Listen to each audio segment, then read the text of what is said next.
Hello, beautiful Virgo, and welcome to your November predictions. So for those of you who are new to my channel, my name is Tamra. I work with Vedic sidereal astrology. We are focused on all things relationship, intuition, and self-development here. And tonight, as for many nights, we're working with the tarot.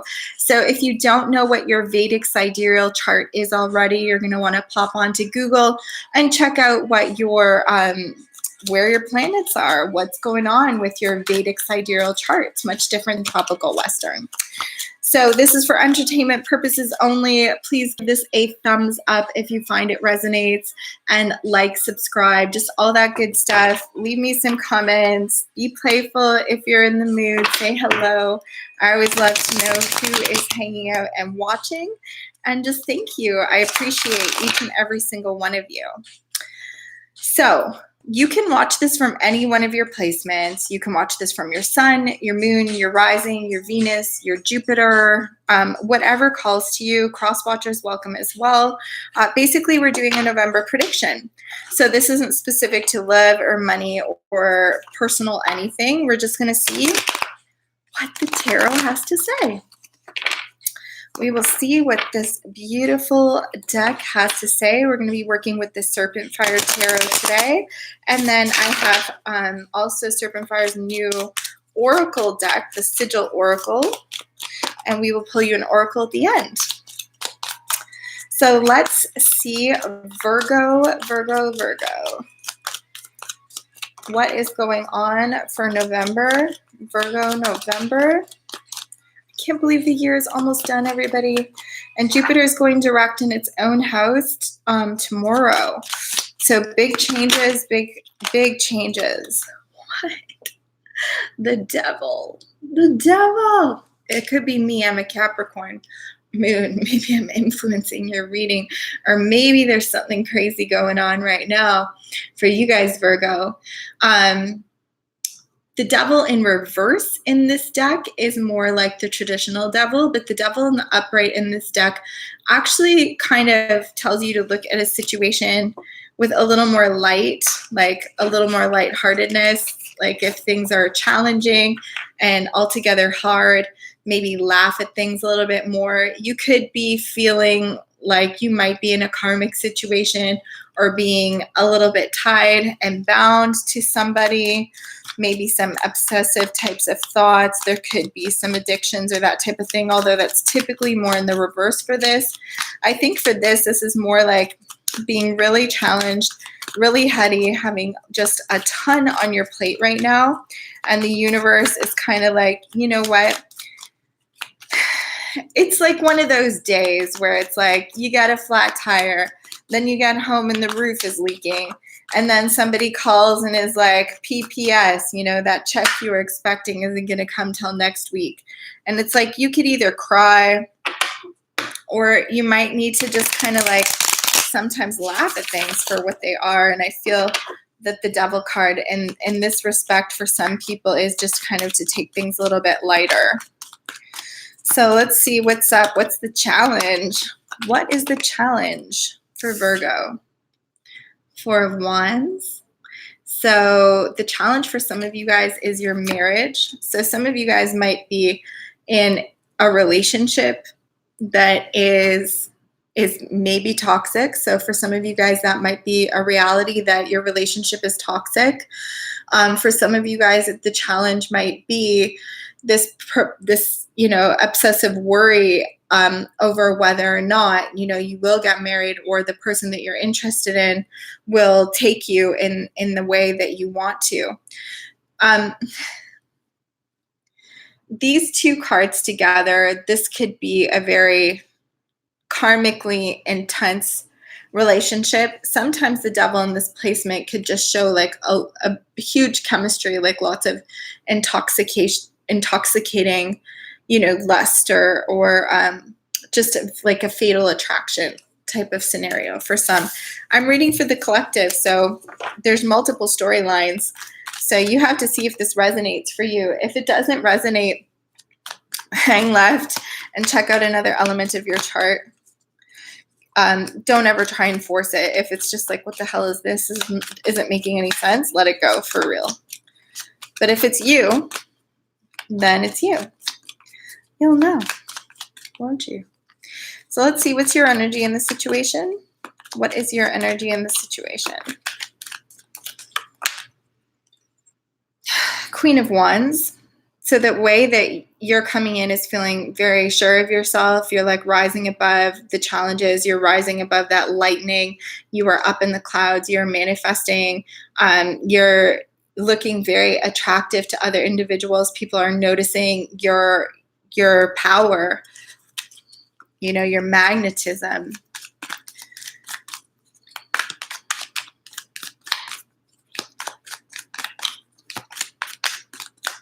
What's their energy? External energy meeting you? For most of you guys, this is going to be like a love situation just because we have the Four of Wands here.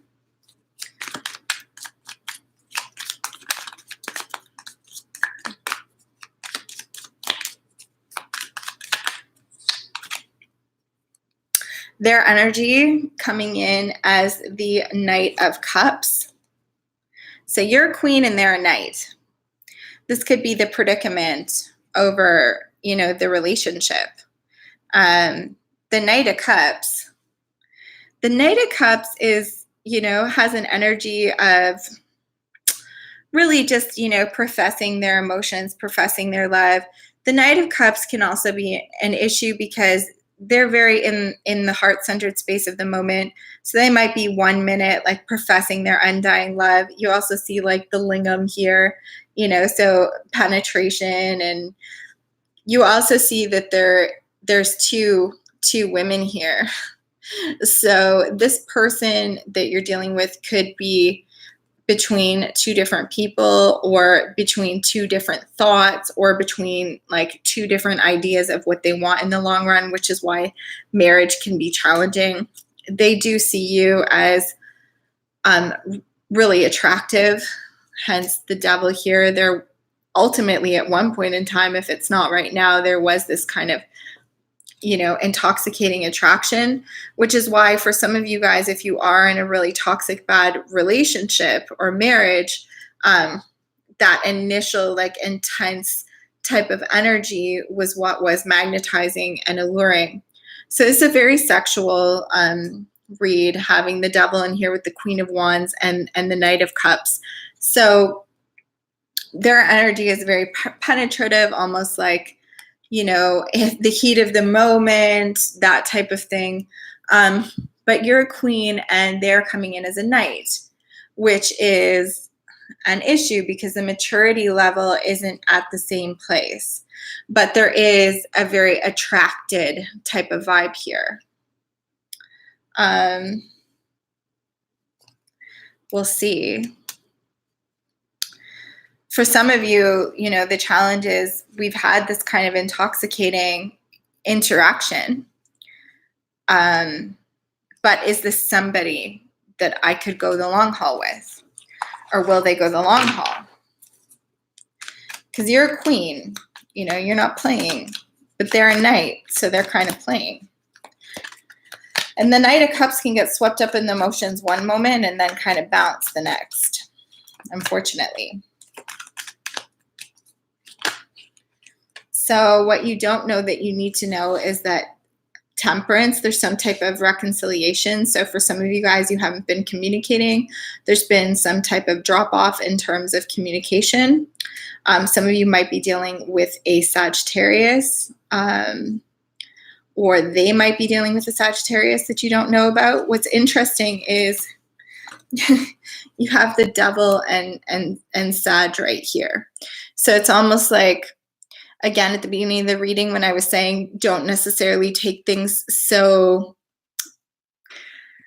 you know, when you've got a streak of bad luck and you're ready to just throw in the towel, instead of that, maybe look at it as like, don't take it so heavy. And, you know, there's this undercurrent of a spiritual kind of temperance that's coming about. So something is going to shift and you don't know that, but there is going to be some type of temperance to the situation. What is Spirit's advice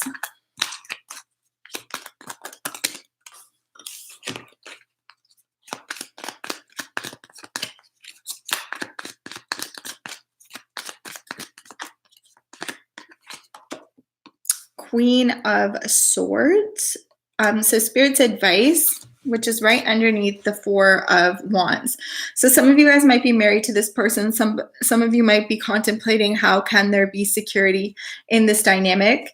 Spirit's advice is Queen of Swords. So, you know, Queen of Swords is kind of like off with their heads. This is that energy where it's head over heart. This is that energy where you come in and you say what you need to say and you just speak truth and you cut out what's not working. So I think it's just about like being sharp, being honest. You know, like if this person is playing around or playing you or whatever, you just need to be sharp. You need to speak up and speak your truth. What is going on in the near future in this situation? In the near future,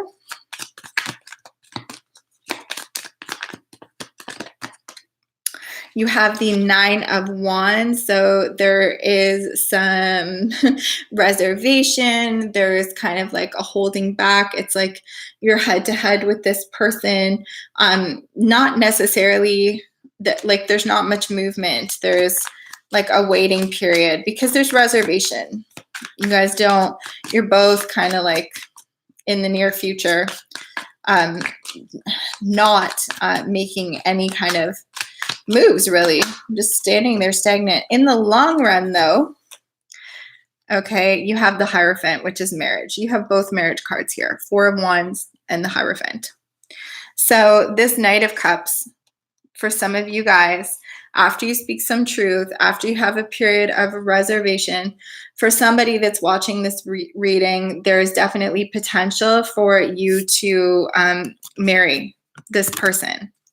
If you're already married with them, there's potential for wisdom to bloom and this kind of spiritual resonance to be ignited, to open up within the relationship. And that is a result of you speaking your truth, you cutting out like the crap, like just saying straight up, like I'm not dealing with immature behavior. And I do believe this person with that temperance there and what you don't know and you speaking your truth, that there is some cosmic union potential for you guys. Absolutely. So let's get you a sigil oracle. So sigils are kind of like have subconscious shapes and messages imbued in them. And basically you concentrate on the image to help to manifest something you'd like to manifest into your life. This particular deck is also by Serpent Fire Tarot, and it is a new deck. I just got it. And basically there is 22 cards here, one associated with each of the major arcana. So let's see for Virgo. What does Virgo need to hear? Please tell us, what does Virgo need to hear? Oh, ooh. You got Ajna. Ajna is the third eye. So the Kutastha center, the site of the soul, the seat of the soul, the site of the soul. So you can check out this really beautiful image here. And I'm just going to open it up and read it to you because the Ajna is the high priestess. So let's read this to you. Ajna. Essence, all-seeing wisdom, inner journey, insight, intuition, spiritual awakening. An indigo field featuring the traditional Ajna symbol as a part of the sigil. The two petals of the lotus representing the Ida and Pingala channels of energy on either side of the spine, or Sushumna channel. The downward triangle represents femininity, and the crescent and dot are the portion of the Om symbol. Om or Om represent the threefold division of time. A equals waking state, U equals dream state, and M equals the state of deep sleep. The dot at the top implies the state of Turiya, pure infinite consciousness. The eye in the center is the more obvious suggestion that our consciousness is waking up. Your vision will become clear only when you can look into your own heart. Who looks outside dreams, who looks inside awakes. Carl Jung. With this card, we have the unfolding inner consciousness and looking inward. The inner journey is one that will awaken our most powerful connection with ourselves. It is the journey to self-understanding, knowledge, and intuition. Here we can cultivate our gut instincts and begin to trust them implicitly. We begin to see that there is a connection between ourselves and others and the universe at large. That when we go to sleep at night, we travel and explore the inner landscape in a new, interesting way, and that can lead us to greater insights into our desires, intentions, obstacles, and more. Suggestion: close your eyes, focus all of your attention on the space just a tiny bit higher than between your eyebrows. Try to picture a two-petaled flower opening up, letting light in, flooding your mind, loosening any tension held in there. Picture this light washing your inner landscape like sudden sunshine after a storm, giving you a sense of renewal and calm. Manifestation mantra: the inner eye is always open, but what it sees is up to me. So I will seek to gently, sweetly journey within. So that's so beautiful. Much love, wonderful Virgos. I hope that that helped in some way. Please like, subscribe, give this lady a thumbs up if it resonated. Otherwise, check out another element of your chart. I always am eager to hear how this did or did not work out for you. But I appreciate each and every one of you so much. There's hundreds of videos going up every single month. And please, if you would like a personal reading, you can check out my site, bohemianmagic.com. Much love, Virgo. I'll see you guys tomorrow.